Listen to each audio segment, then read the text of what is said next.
A recent poll found that 37% of Americans have a positive view of the FBI. And that's from an NBC poll. I wouldn't exactly call that right media propaganda, and I think I know why. Here's what the American people know and believe about the FBI today, sir. If you are a Trump, you'll be prosecuted. If you are a Biden, you'll be protected. And the American people that I represent are sick and tired of this double standard.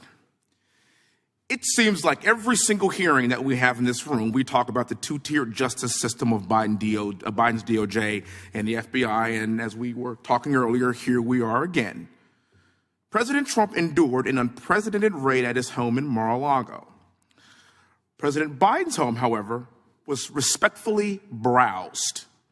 President Trump is facing up to 400 years in federal prison for allegedly being in possession of classified documents he obtained as the commander-in-chief of these United States of America. And meanwhile, President Biden is facing no charges for the classified documents he had held at his time as a senator and a vice president, not the president of these United States of America. And last I checked, he had no legal authority to declassify those documents.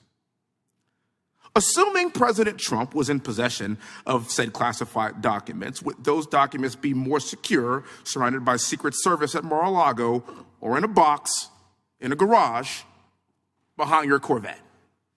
You know the answer to that question. Question for you, sir. What can you tell us about the status of the FBI's investigation of President Biden's classified documents found next to his Corvette in Delaware and those found at the Penn Biden Center? Do we have an update on that, sir? What I can tell you is that there is an ongoing special counsel investigation led by Mr. Robert Hur, and we have FBI agents affiliated with it, working on it, working very actively and aggressively with him on that case. I obviously disagree with your description of the two standards. In my view, at least under my watch, we have one standard. Okay.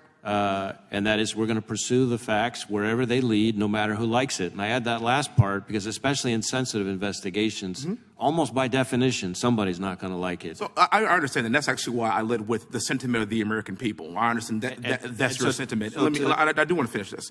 So I want everybody to talk about this dichotomy that we have seen. I get your point, sir, but that's just not what we see as the public, as we the people. We see one case being fast-tracked and one case being slow-walked. We see one president's home being raided, the other president's home being kindly searched. You have one government agency, the Secret Service, protecting the former president and his home, and another government agency, the FBI, raiding the same home. Now, to me, sir, that's tragically ironic. And we expect more from a functional constitutional republic, and these things shouldn't be happening.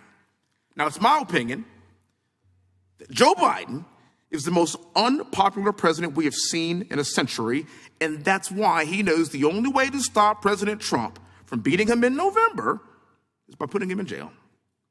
You talked about this, Mr. Fry.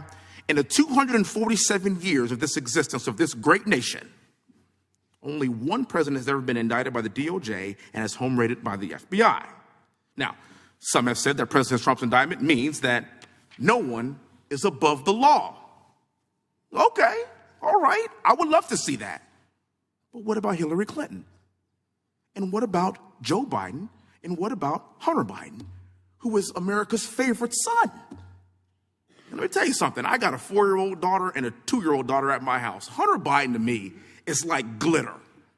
He is on everything and you cannot get rid of him. And yet nothing is going to be done about this. We're sick of it. James Comey decided not to prosecute Hillary Clinton despite overwhelming evidence that she committed crimes. And as I recall, it was the position of the FBI to not prosecute because they didn't want to interfere with the presidential election. What do you call this? The Iowa caucuses are in 6 months. 6 months. I think the American public would expect to see this from Cuba and from Venezuela and from Russia and from China, but not here. The people expect us to have blind justice. They expect equal justice under the law. It is not the job of the DOJ or the FBI to prosecute Joe Biden's top political opponent, who is leading in every single primary poll, and the Iowa caucuses are in 6 months. Let the people decide. It's our job to uphold the Constitution. As a West Point grad and military veteran, this is the Constitution I give my life to protect, and I expect us all to uphold it likewise. Thank you so much for being here. Mr. Chairman, may I briefly respond? Sure.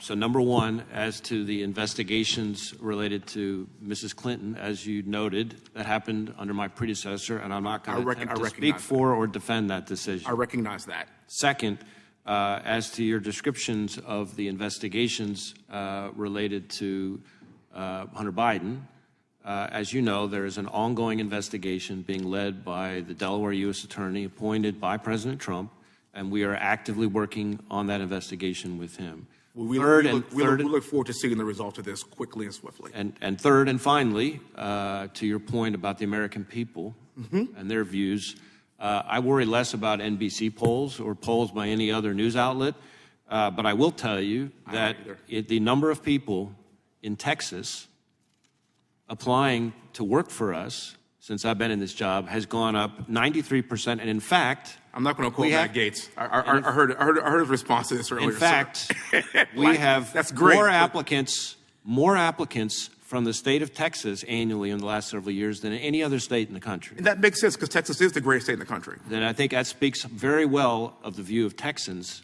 about the FBI. Director, any agents who served on the Crossfire Hurricane investigation or the Mueller investigation, are any of those agents on Mr. Hur or Mr. Smith's special counsel team? I don't believe so, but I can't, on the top of my head, go through the list of, there's a lot of agents involved in the two investigations, and so let me check into that and see if there's any way we can get back to you on that, because I don't want to get out over my skis. Thank you.